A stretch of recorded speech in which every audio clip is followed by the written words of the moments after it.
तो बड़े पैमाने पर ऐसी घटनाएं उत्तर प्रदेश में हो रही हैं और आंकड़ों में भी कई प्रदेशों को उत्तर प्रदेश ने पीछे छोड़ा हुआ है।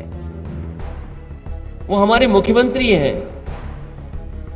वो कोई कंप्रेसर थोड़ी है कि हमें ठंडा कर देंगे। हमारे किसान दुखी हैं कि इस बजट में भी उनके साथ धोखा हो गया और सरकार कह रही कि अमृत बजट है। अगर ये अमृत बजट है तो इससे पहले क्या सब जहर वाले बजट थे? तो देखो गरीबों का कितना ख्याल रखा है इन्होंने। भारतीय जनता पार्टी कहती है इस बजट के बाद डायमंड सस्ता हो जाएगा। तो सोचो गरीब का कितना ख्याल रखा गया है। मैं कह सकता हूं कि बुल और बुलडोजर का उत्तर प्रदेश से पता नहीं लगेगा।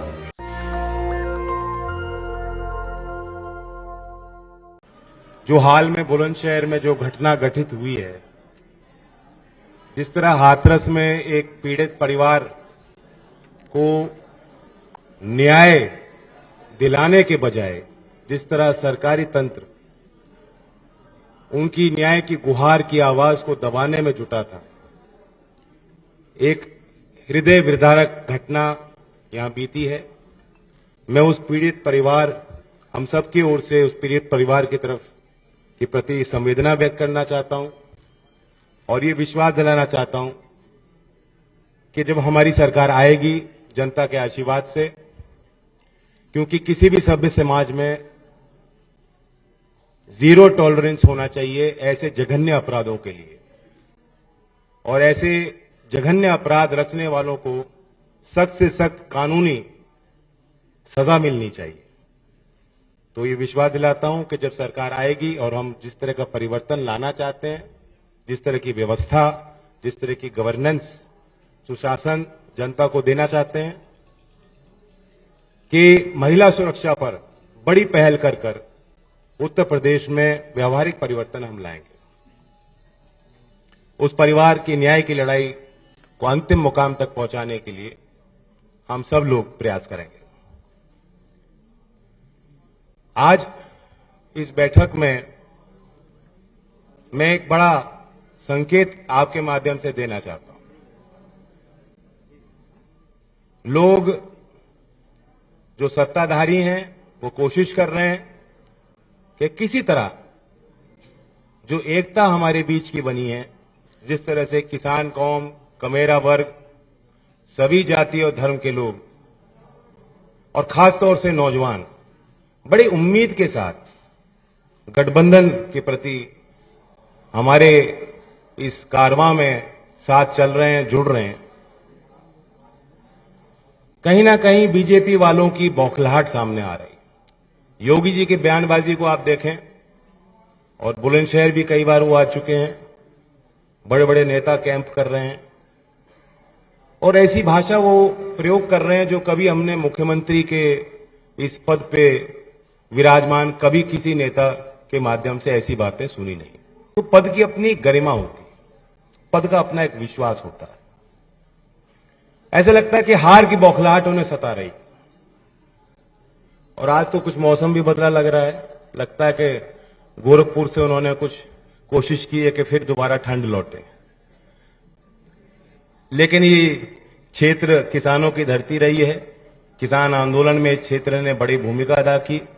यहां के घर घर में जवान देश की सीमा पर तैनात हैं, देश की रक्षा के लिए तत्पर हैं।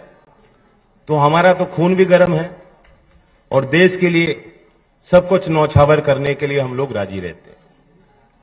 तो हमें धमकी देना, इस क्षेत्र के मिजाज को मुझे लगता है योगी जी समझ नहीं पाए। वो जितना हमें धमकाएंगे और भड़काएंगे, हम उतने ही एक होंगे, संगठित होंगे और ताकतवर होंगे। इस चुनाव का मुद्दा साफ है, नौजवानों को नौकरी दिलानी है, स्वास्थ्य, शिक्षा, जमीनी मुद्दे हैं, उनको लेकर हम लोग चल रहे हैं साथ।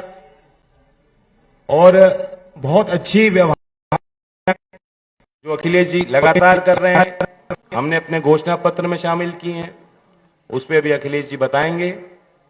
लेकिन सीधी सीधी बात है, किसानों को फैसला करना है और नौजवानों को फैसला करना है। ये वो सरकार है जिसने कीले बिछाई, अवरोधक बनकर काम किया, ये वो सरकार है जो चुनाव के इतने बिल्कुल पूर्व संध्या पे भी जब बजट लाती है, किसानों के लिए कुछ नहीं। केंद्रीय बजट में आपने देखा होगा, अवलोकन किया होगा, मध्यम वर्ग गरीब किसान के लिए इस पूरे बजट में कुछ नहीं। 34% तो नरेगा का बजट काट दिया।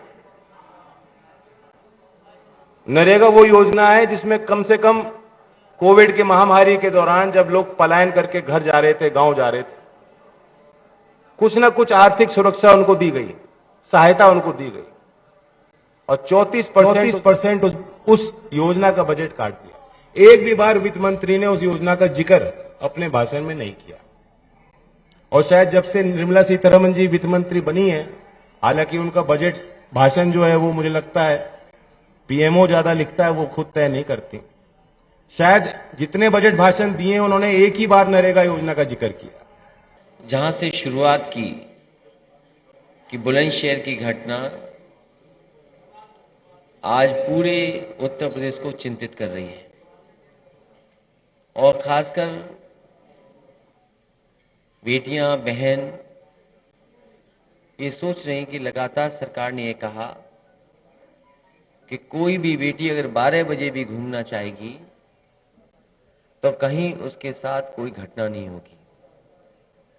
और सरकार के केवल मुख्यमंत्री नहीं बल्कि दिल्ली से गृह मंत्री से लेकर के जितने भी सरकार के लोग हैं, ये बताने में कहीं चूक नहीं कर रहे हैं कि कानून व्यवस्था आज उत्तर प्रदेश में सबसे आगे है।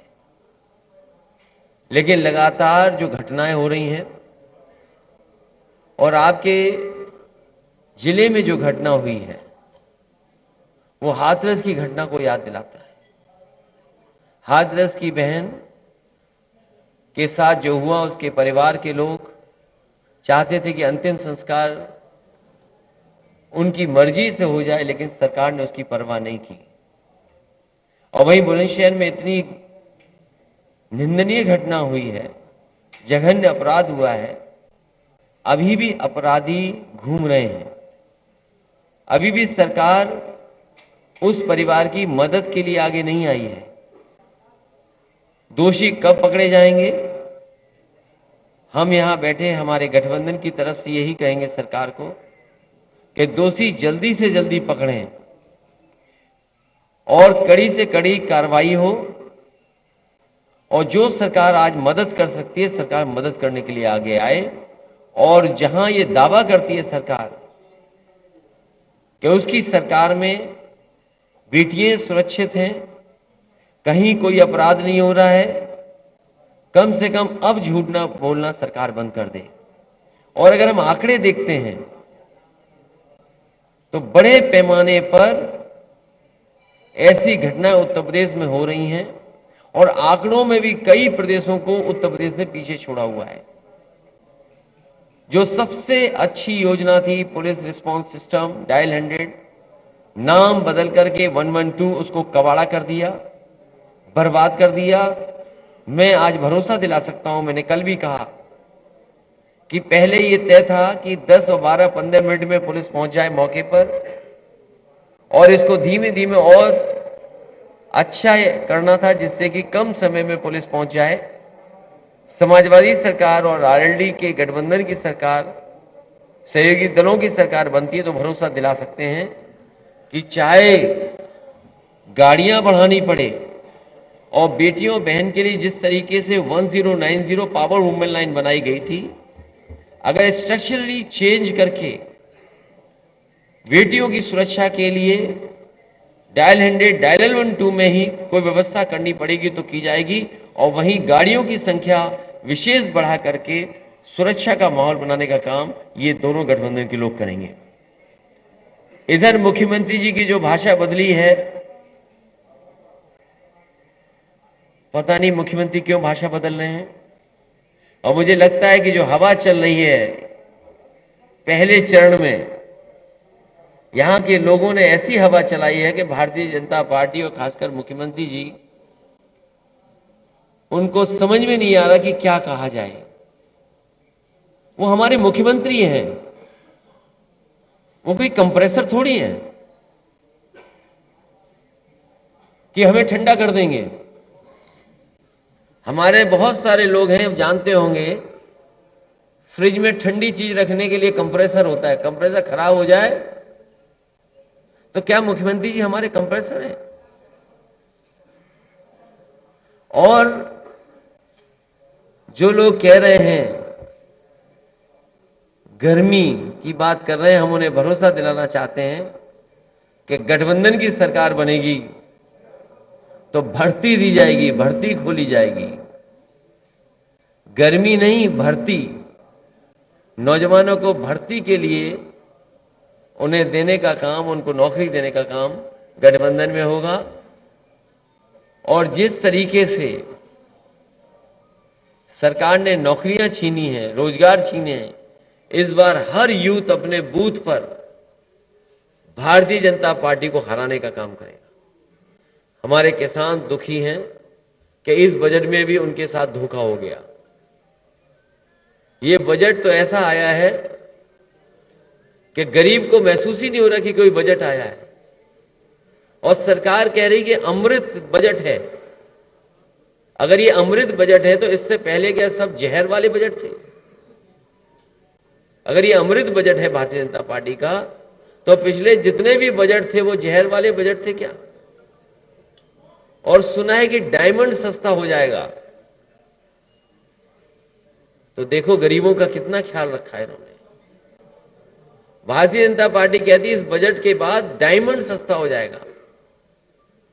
तो सोचो गरीब का कितना ख्याल रखा गया है। और जूते चप्पल सस्ते होने जा रहे हैं। ये देखो सरकार कितना ख्याल रख रही है।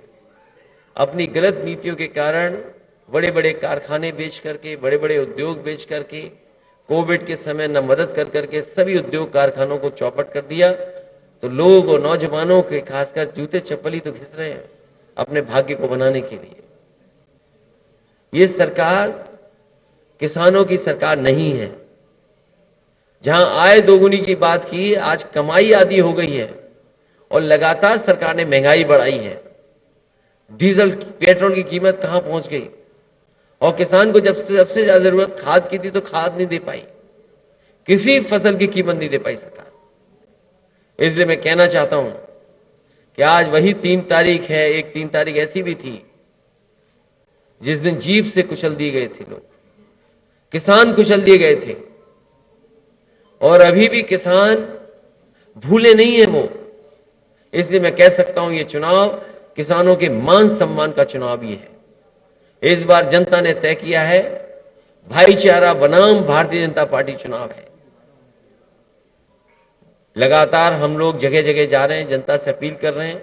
और जो समर्थन मिल रहा है उस समर्थन से मैं कह सकता हूं, सहयोग जो मिलने जा रहा है, इस बार ऐतिहासिक जीत आरएलडी और समाजवादी पार्टी के गठबंधन की होने जा रही है। इतना बहुमत, इतना समर्थन कभी नहीं दिखाई दिया होगा जितना इस बार दिखाई दे रहा है। इसलिए ये जाने वाले लोग हैं, नई सरकार आने वाली है। मैं भरोसा दिला सकता हूं कि जो घोषणाएं की हैं, जो संकल्प लिया है कि सरकार बनने के बाद घरेलू बिजली 300 यूनिट माफ होगी, बिल नहीं आएगा, साथ ही साथ सिंचाई मुफ्त होगी किसानों की। और बहुत पुरानी कर्मचारियों की मांग कि ओल्ड पेंशन बहाल हो। समाजवादी सरकार और आरएलडी और गठबंधन की सरकार बनने के बाद पुरानी पेंशन बहाल होगी, कर्मचारियों की मदद करने का काम करेंगे। जिस तरीके से समाजवादियों ने जो काम किए आज भी दिखाई दे रहे हैं। अगर सड़कों पे एम्बुलेंस है, कोविड में अगर किसी ने मदद की तो उस समय एम्बुलेंस सबसे आगे आई थी। जो उसके ड्राइवर थे उसको भी अपमानित करने का काम इस सरकार ने किया है। जो 100 नंबर 112 हो गई है वो भी समाजवादी सरकार की देन है, जो सड़कों पे दिखाई दे रही है। कोविड